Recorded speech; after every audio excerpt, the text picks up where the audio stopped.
Radisson drugs కేసులో కొత్త విషయాలు వెలుగు చూస్తున్నాయి. అబ్బాస్ అలీ స్టేట్మెంట్ లో కీలక విషయాలు వెల్లడయ్యాయి. ఈ పార్టీలో మొత్తం 7 గ్రాముల కొకైన్ సరఫరా అయినట్టుగా పోలీసులు గుర్తించారు.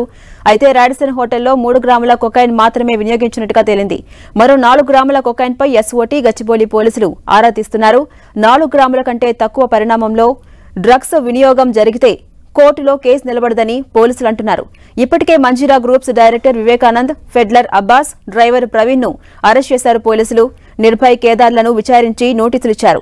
విచారణకు రాకుండా 7 నిందితులు తప్పించుకుని తిరుగుతున్నారు. విచారణకు వెళ్తే దొరికిపోతామన్న భయంతో నిందితులు ఉన్నారని ఇప్పటికే పోలీసులు చెబుతున్నారు. ఆలస్యమయ్యే కొద్దీ నిందితులు డ్రగ్స్ వినియోగించినట్టుగా నిరూపించడం ఇబ్బందికరంగా మారుతుందని చెబుతున్నారు పోలీసులు. ఇక ఈ కేసులో మొత్తం 12 మందిని ఎఫ్ఐఆర్లో చేర్చారు పోలీసులు.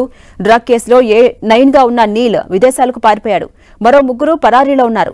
రఘుచరణ్ అనే నిందితుడు గచ్చిబౌలి పోలీసుల ఎదుట హాజరయ్యారు.